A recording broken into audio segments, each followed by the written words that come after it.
Olá, seja muito bem-vindo, muito bem-vinda para mais um estudo bíblico aqui da Melk Pomerode. E eu não posso começar esse estudo sem dizer feliz ano novo! E que meu desejo é que Deus te abençoe, que Ele te carregue, que Ele te cuide, te abençoe e te guarde nesse novo ano. E que Ele te dê a oportunidade de não sobreviver Ele, mas que você possa viver Ele e aproveitar Ele ao máximo. E o ano mudou, mas o nosso livro continua sendo Lucas. Nós continuamos na saga de estudar o Evangelho de Lucas. E por isso hoje a gente está aqui para dar continuidade. A gente está quase no finalzinho do livro, mas vamos lá. Hoje nós vamos estudar o capítulo 21 de Lucas, dos versículos 5 até o 36. E não tinha como começar o ano com um estudo melhor do que esse, gente. Porque esse estudo bíblico aqui, ele traz esperança. Ele traz um negócio diferente para a nossa vida. Porque no Natal, nesse final de ano, no tempo de Advento, na celebração do Natal, a gente teve muito tempo para falar e para ouvir sobre o nascimento de Jesus, sobre aquele que vem como Rei dos Reis, aquele que vem como o Messias prometido por Deus, que ele nasce de um jeito diferente do esperado, mas diferente do que era a perspectiva humana, do que nós, seres humanos, gostaríamos. Mas que ele vem exatamente para cumprir o plano de Deus Pai. E ele faz isso com toda a sua certeza e com toda a sua glória e com toda a majestade. E no estudo que nós vamos fazer hoje, no texto que nós vamos ler hoje, nós precisamos lembrar que esse Jesus que nasceu lá na estrebaria, em Belém, pequenininho, frágil, que o rei Herodes queria matar, ele não é mais esse mesmo. Jesus não é mais um bebê frágil e inocente. Jesus hoje é Rei, Senhor e Salvador. Ele governa nas alturas. Ele está na direita do nosso Pai Todo-Poderoso. E nós, eu e você, aguardamos ansiosamente pela sua volta. E isso é o que nos dá esperança. E ele mesmo fala a respeito desse tempo, dessa necessidade da gente ter os olhos fixos nele e não nesse mundo. Lá no capítulo 21, dos versículos 5 a 36, lembra do nosso esquema? Faz a pausa, lê o texto bíblico e depois tu volta para cá, né? Nesse texto bíblico, Jesus fala a respeito dos sinais dos fins dos tempos. Quais eram as coisas que iam aparecer, como essas coisas se dariam. E Jesus não fala aqui pela primeira vez disso. Jesus inúmeras vezes fala sobre o fim dos tempos, porque nós precisamos estar atentos. Eu e você, nós seres humanos, falhos, pecadores, a gente deixa se convencer por qualquer coisa. Qualquer um que vier com uma proposta boa, leva o nosso coração, leva a gente junto. E Cristo quer que a gente esteja atento para que isso não aconteça conosco. Tanto que ele adverte aqui nesse texto duas coisas.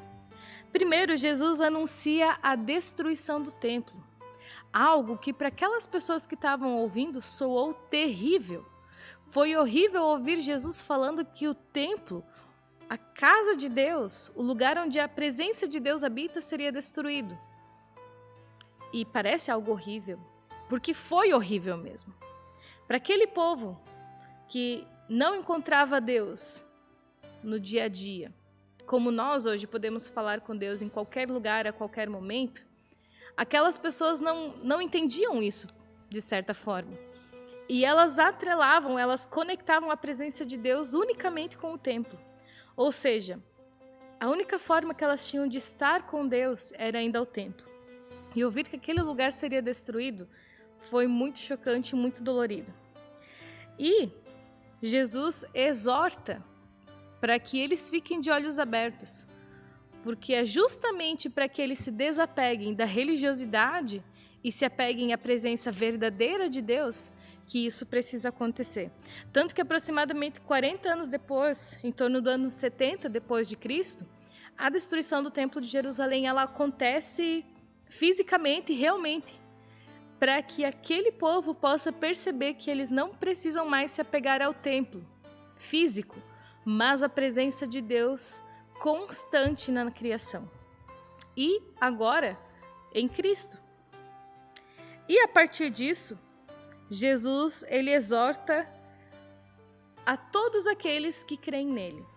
O que significa isso? Jesus adverte que nos finais dos tempos, quando ele volta, né, para buscar a sua igreja, quando ele volta para encontrar a sua noiva, ele diz que muitos sinais serão dados. E ele fala sobre sinais no tempo. Ele fala sobre o sol, sobre a lua, sobre terremotos, sobre o vento, sobre o mar. A criação vai anunciar a volta do seu Senhor, do seu Mestre.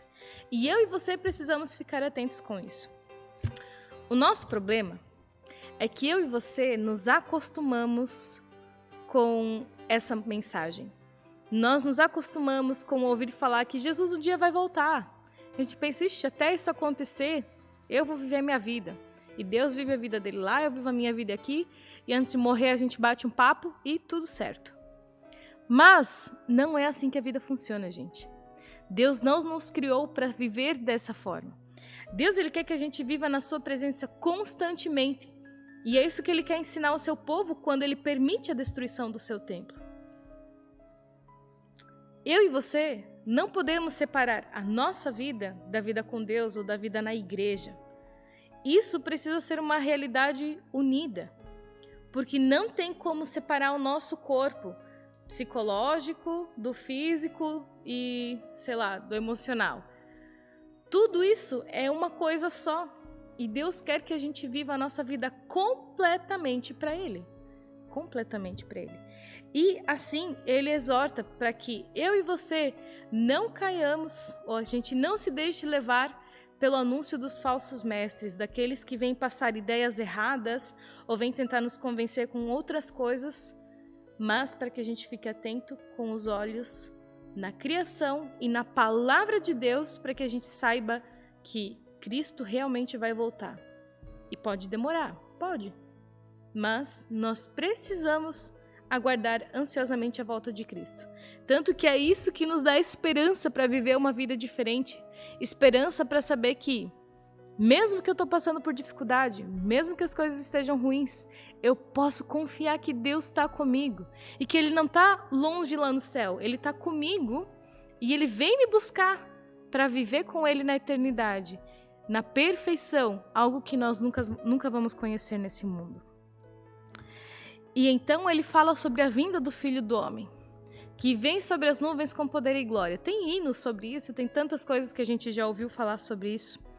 E a minha pergunta é, meu querido, minha querida, você que está assistindo esse vídeo, você está preparado para a volta de Jesus? E talvez agora você vai dizer, poxa, Jéssica, não sei se eu estou preparado. Ou sim, eu estou preparado. Ou não, eu não estou preparado. Eu quero te trazer uma palavra de esperança nesse momento. Nós, humanamente falando, pela nossa força, pelo nosso mérito, a gente nunca vai estar pronto para ir para o céu. Porque nós somos imperfeitos, nós somos pecadores, nós somos falhos. Tudo em nós nos puxa na direção contrária a Deus. Mas é pelo seu Espírito Santo que nós podemos ter certeza de que quando Jesus voltar, eu vou poder ir com Ele. Porque Cristo, Ele nasce, Ele cresce e Ele se entrega na cruz por nós, para que nós tenhamos por meio dEle acesso ao Pai, e não pelos nossos méritos. Por isso, viva esse ano na presença de Jesus. Entrega teu coração para Jesus, vive a tua vida com Cristo, para que você possa viver em paz, sabendo que independente da tribulação que você tiver que passar, Cristo está presente e Deus está contigo. E Ele não quer só ser seu amigo, Ele quer ser teu Salvador. E quando Ele vier nos buscar, nós podemos ter certeza de que nós vamos com Ele, porque não depende de nós, não depende do meu mérito, mas é o sacrifício dEle que faz com que isso seja possível. E o meu desejo é que Deus te abençoe nessa reflexão e que você não desista de caminhar com Cristo, porque esse é o único caminho que vale a pena. Que Deus te abençoe e te guarde nesse ano e Ele te dê tudo o que você precisa, não o que você quer, o que você precisa para caminhar e viver na presença dEle.